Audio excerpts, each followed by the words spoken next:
जो कार्यक्रम है उसके बारे में, संस्थान के बारे में? मेरा नाम आनंद कुमार है। मैं 81 बैच का IPS ऑफिसर,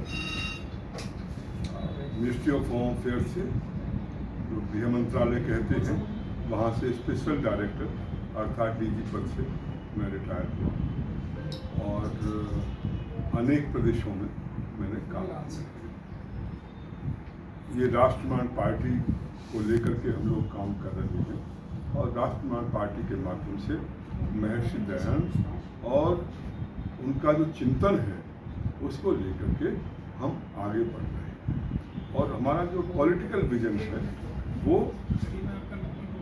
सबकी उन्नति में अपनी उन्नति, ये हमारा पॉलिटिकल विजन है, पॉलिटिकल दर्शन है, जिसे भी आप समझ सकते हैं कि जब तक सबकी उन्नति नहीं होगी हमारी अपनी उन्नति नहीं। और आप देखते हैं कि आजकल छोटे छोटे जो भी पद पर हैं, पॉलिटिकल पद पर, जैसे ही कहीं वो कुछ आते हैं, MLA बन गए, प्रधान बन गए, कुछ हो गए,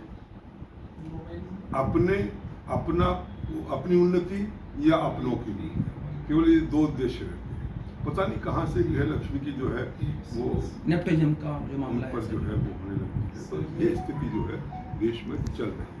सर, जो कार्यक्रम अभी जो कार्यक्रम हुआ है, देखिए जी, ठाकुर विक्रम सिंह जी 80 वर्ष अपने पूर्ण करके 81 वर्ष में जो है आगे बढ़ रहे हैं और इस अवसर पर यह कार्यक्रम किया गया। उनका अभिनंदन का कार्यक्रम था, अभिनंदन समारोह जो है वो उस रूप में किया गया।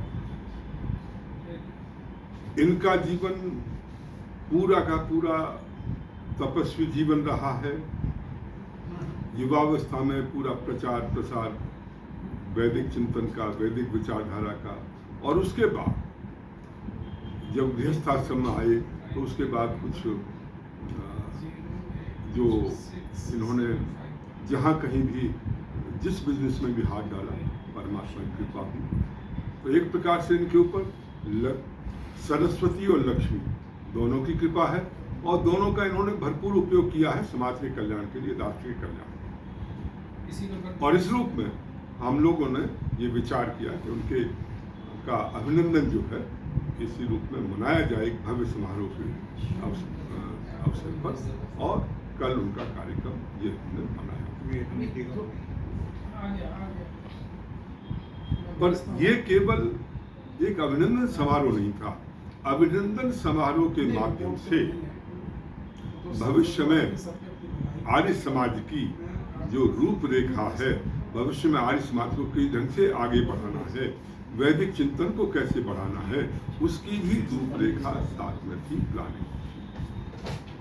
बहुत से विद्वानों का अभिनंदन समारोह होता है, परंतु वो अभिनंदन समारोह केवल अभिनंदन तक सीमित रह जाता है। परंतु ये जो जीवन भर करते रहे हैं, जिन उद्देश्यों को पूरा करने के लिए करते रहे हैं, वो उद्देश्य जो है आगे भी उनकी पूर्ति कैसे हो सकती है, वो वेद निधि ट्रस्ट के माध्यम से ठाकुर साहब ने आगे के लिए भी एक रास्ता बना दिया है, जिसके माध्यम से हम ऐसे लोगों की देखभाल कर सकते हैं जो समाज के लिए काम कर रहे हैं, वैदिक चिंतन को प्रचारित प्रसारित करने के लिए काम कर रहे हैं। ऐसे सन्यासी, उपदेशक, विद्वान, पुरोहित, उनकी देखभाल करना, उनकी सहायता करना, उनका सम्मान करना, और उनके जीवन के संध्या काल में जब वो निशक्त हो जाते हैं, अकेले पड़ जाते हैं, उनकी देखभाल करना, जिससे कि यदि उनकी देखभाल होती रहेगी तो लोग जो है वैदिक चिंतन के लिए, वैदिक विचारधारा का प्रचार प्रसार करने के लिए